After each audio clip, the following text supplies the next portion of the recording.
Hey there, it's Mazzy here, and this is a video showcasing new releases, but pretty much all reissues, repackaged reissues, unreleased things, with just one new record. And though this new record I'm going to start out with and hopefully end with is a record by someone I sort of know, who's a member of this band, a San Francisco band, but they do sort of a retro lounge, Tiki, Hawaiian,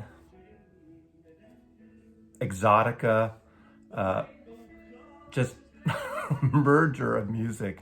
And I had never seen them live. I'm dying to see them live. But that is a band from San Francisco called Ape. And this is their a new release called Supersonic, self-issued, I believe. I'm going to put a link down here because I want all you to support local music and local artists, and you can buy it directly from their website. And I really suggest you you check this record out. If you like Hawaiian exotica, old Jaguar Jazz Master, I don't know what he's playing there, but I know one of the members is a guy named Mitch Tobias, a great guitar player, and I know him because he's a really wonderful photographer, and I've known him through my business and over the years. Not super well. Hi, Mitch.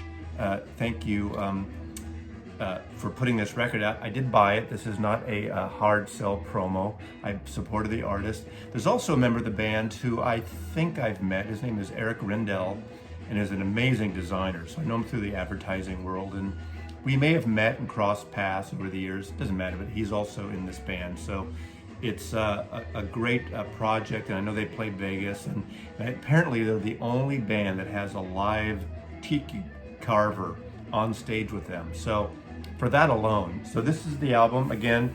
Come on, look at that. Open the pod bay door, Hal. And the artist, let's see who did the cover. I looked him up, and I'm sorry I forget his name. He's another artist based in San Francisco now, Paul Bolshers. I apologize if I mispronounced the name. Did these wonderful illustrations, retro illustrations. We actually used to represent an illustrator named Pamela Hobbs, who did work a little like this, and an illustrator named Mark Macho.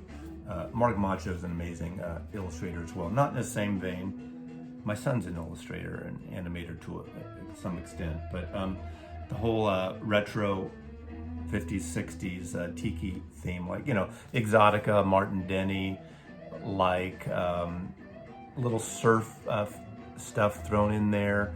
A little of the Baxter, Les Baxter, that whole exotica bachelor pad stuff. They're really great. I'm going to try to play a little clip at the end if they copyright police doesn't shoot me down. And I definitely understand why they do that, because we need to pay these artists. So if anybody's watching this and the music, if I do get commercial spots on here, that means they may make like a quarter of a cent on it if the more of you watch this video. So hoping you do this. I'm going to put a link below. Buy this record. Now, you can pick your color. I heard the orange is more popular, so maybe sold out by now. But look at this gorgeous release. I know they have other colors available, so please go to their site. I don't think you can tell them Mazzy sent you, but tell them Mazzy sent you. Write them and say, hey, Mazzy told me to buy this record. I mean, it's well worth it.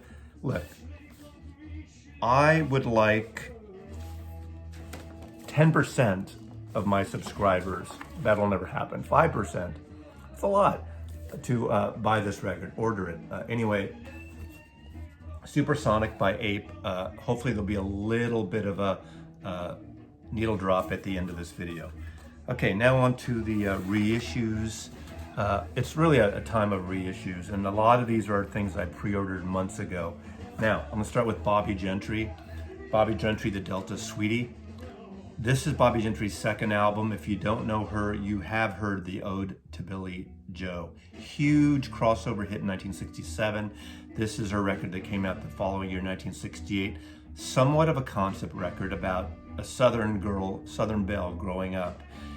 It's become a cult classic over the years. There's an indie collection of different artists covering this that came out last year. Again, it came out in 1968. This just came out as an import, Universal Music, but it's out of pressed out of the Netherlands. So it's EU copy. Now, it's been remixed by Andrew Batt, mastered and remixed by Andrew Batt.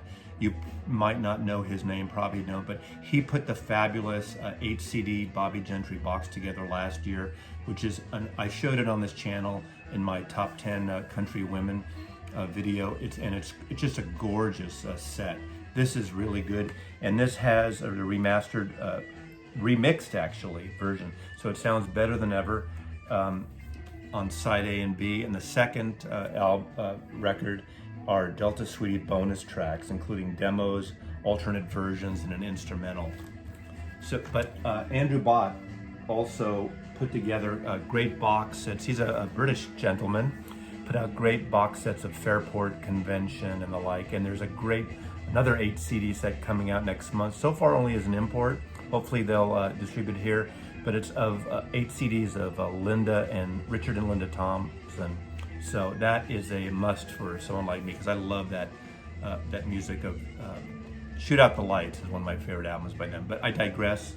Beautiful record by a beautiful artist, and this record has gained cult status over the years. Sort of gorgeous southern country with soul in a bit, you know, a little Dusty Springfield-esque.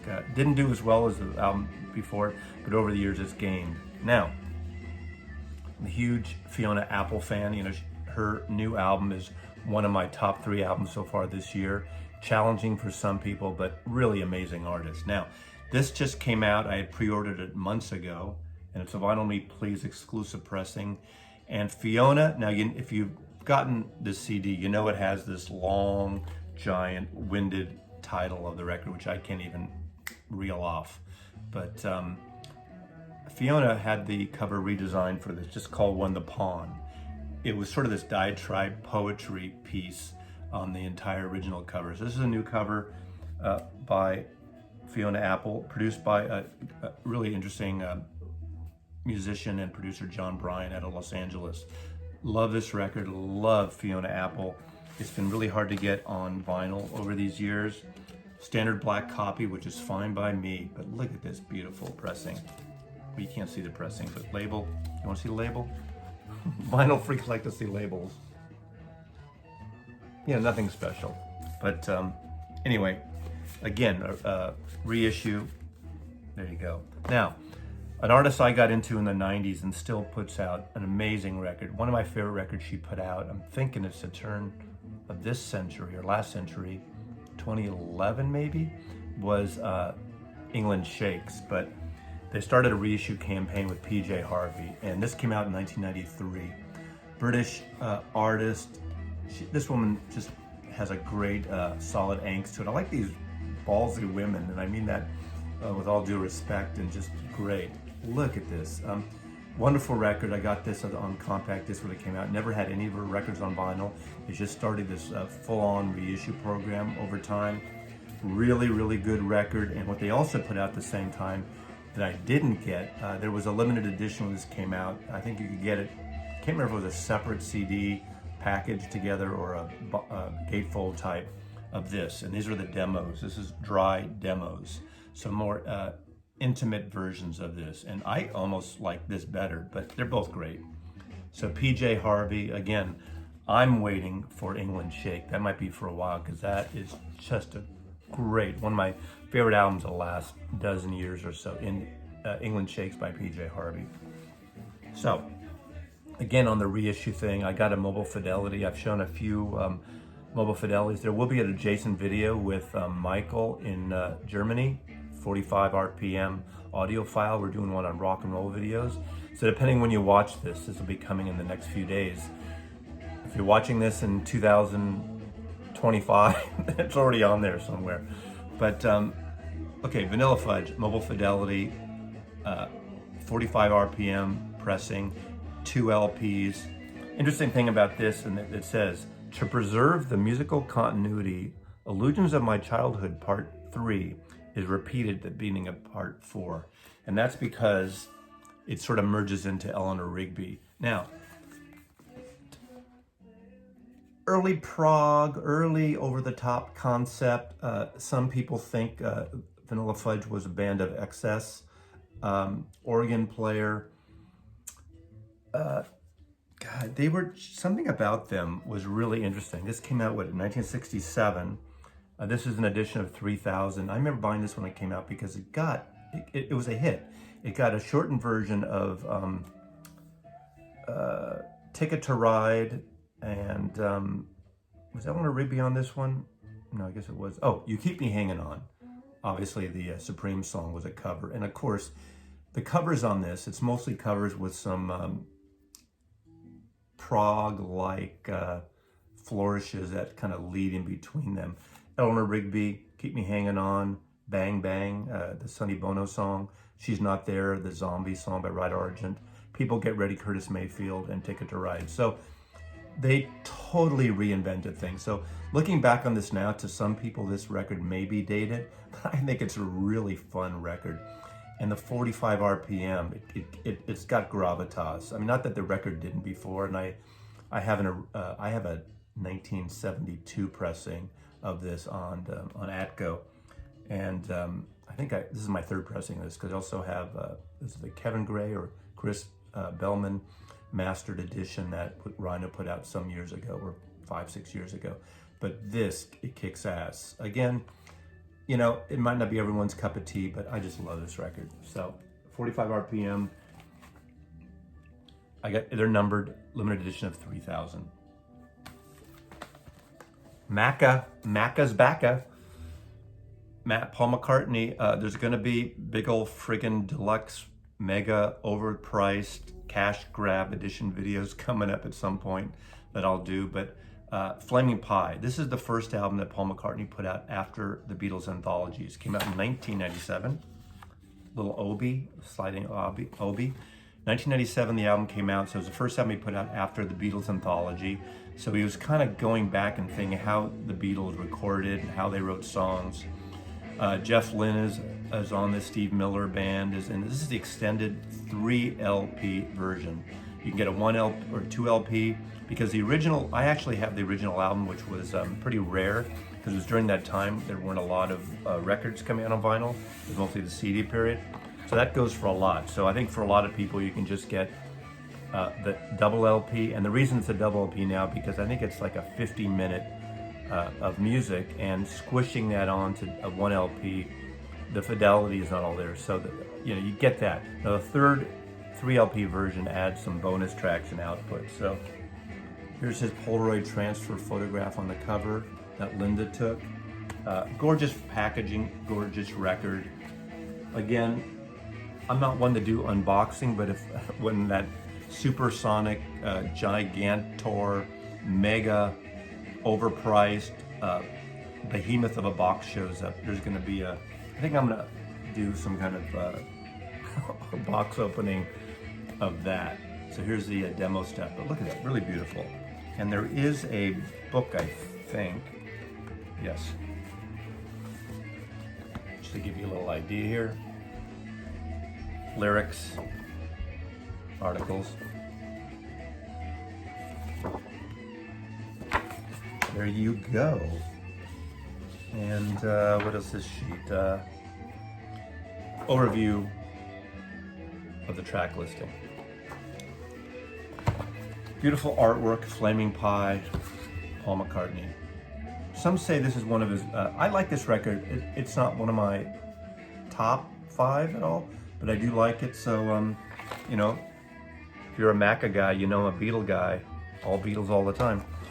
And lastly of this section, then there's going to be an insert of a mega thing, and hopefully in the end I'll include that Ape needle drop. In the background, I'm playing the Grateful Dead.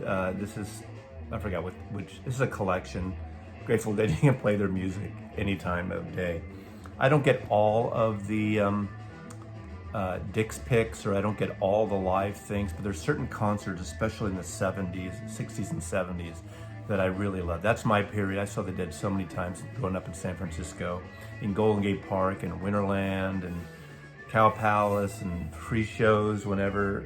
So I'll get certain shows. And this is from 1969, Minneapolis and Chicago, Electric Theater and Labor Temple. This is a Dick's pick, came out on vinyl just recently. number 527 out of 1500. Grateful Dead. And it's a 4 LP box of the Dead. So, of course, those of you, I'm not a completist of the Dick's Pick series. I think I have one or two. And I'm not a huge Deadhead. But I realize, those of you who like the Dead, search on my full artist playlist or on my featured artists, and I showed my Grateful Dead collection, because I do have all their proper albums, and then a lot of the live ones, not everything by any stretch of the imagination, but that's one of my most viewed videos. There's a lot of Deadheads out there, that and the Stones now, and of course the Beatles shit that I put out there. But I love this. So this is a nice collection. I'm hoping to do a video at some point on just my live vinyl box sets, sticking to the vinyl, not the CD stuff maybe. Anyway, this is a very special edition, or a special box set, that after this little dissolve, you're gonna see that sort of a semi-opening, and then on the very end we'll hopefully have Ape, and then stay tuned for more stuff. So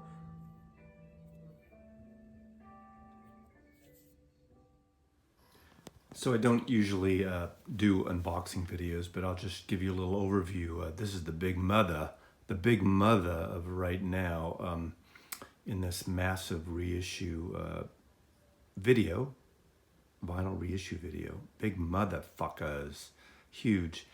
The Stooges Funhouse. This is the Rhino set. There are 1,970 copies, numbered copies. I already took it out of the box. It comes in this box. This is the cover tray that somewhat protects the corners, supposedly. And you lift that out, and the box sits in here, and another tray protecting the corners. Hey, it's gone. It's empty, but I already took it out. My corners are perfect. I did watch the Henry Rollins unboxing video. If you want to see the whole interior, I'll put a link below. At the end of this video, you can see that. This is it. 15 records, outtakes, studio sessions live, double 45, a lot of books and related poster thing type things. Let's see here. I am number 307 out of 1970. 1970 is the year it came out, 50th anniversary. So just to give you a little brief, I'm not going to go through the whole thing again. Look at the Henry Rollins. Henry Rollins actually wrote the liner notes to this. So, slipcase. Now, I'm checking it out now because Tales from the Crate, I saw on Instagram, he got a copy, and he had some issues with warpage and some split seams of the covers. The covers, let's see. They look all, is that a split seam? No, that's just the printing. Well, my covers look fine. So that's a good sign. So I'm not going to go through every one right now. It looks like they are, that's nice. They're numbered discs right there.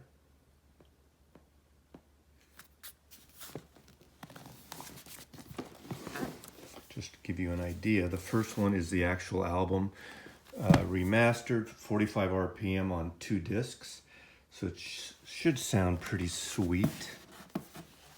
What a great record this is. You know, I didn't get into it initially, so I have a copy, a reissue, another reissue. I don't have an original. I know those go for a lot of money because they really didn't sell a lot. They're sort of a cult band. I got into them more in the later 70s when I was working in stores, and other people who were into them started playing the music. And then, just to give you a sample, they show the reels, the tape reels. Yes, I have bare feet. Sue me. Let's see, the complete Funhouse sessions, and there's different versions of dialogue, and take 1, take 2, studio dialogue, take 3, and different songs, and on and on and on. This did come out about a decade ago, I think, on CD. I never got it. From Rhino Handmade, limited editions. Again, just to show you the final one. Oh, good. Iggy Pop flipping us off, flipping the studio off. This is live at Ungano's August 17th, 1970. So there you go. And just to kind of give you one more little thing, here's a folio. It's hard to do things with one hand sometimes, but there you go. It's got a slip mat, which I never use. When you have a good turntable, I think putting on a different slip mat it isn't always a good idea. You have to maybe reconfigure your VTA, and you should look at some of Baraka P-Dub's videos and other videos on YouTube about setting your turntable up to do a real good setting, because it makes a difference. Just to stick a thicker mat on may not work. There's a felt mat, semi-felt. Some people don't like felt mats. I have a Riga table that come with felt mats, and they do have static and they stick to it, but it actually holds the record down quite nicely. So I don't need some fancy old mat. I do have some mats, promo mats, but of course, in my situation, I never use them. I'm not saying people shouldn't use them. They kind of look cool and they're fun. 45 RPM adapter, a booklet with some lovely photographs. How dare they? Now I gotta click the not for kids box when I upload this video. The introduction, of course, by Henry Rollins. So again, watch his video. Congratulations. Pretty sweet. This is now sold out, I believe, unless your local store can carry it. Some retailers I've heard, some regional indies have it, but most of them were sold directly through Rhino over the last 3 months. And it just came out last week, and I think it was just sold out by last week. So pictures, promo pictures, and 45s down on the street, Stooges. And let's see, what is this? This is another down on the street version of Electra with I Feel Alright, 1970. And this must be the UK configuration of it, in mono, of course. And so all you need and all you want and don't want of the Stooges' infamous Funhouse 50-year celebration, and it's massive. So as I promised at the beginning of this video, I'm going to play just a little cut to give you a flavor of what this album Ape Supersonic is about, and I'm playing it down in my vintage system down in my office. Got these old 70s JBL refurbished speakers. I don't know if you're allowed to play this type of music on sort of new modern equipment. I think it's kind of best to play it on a vintage system. This is my Dual German table from 1986. So let's see how this goes in my limited edition orange copy. Not sure if the orange is still available, but let's check it out. Anyway, thanks for watching. And there's a link below if you want to order this wonderful record.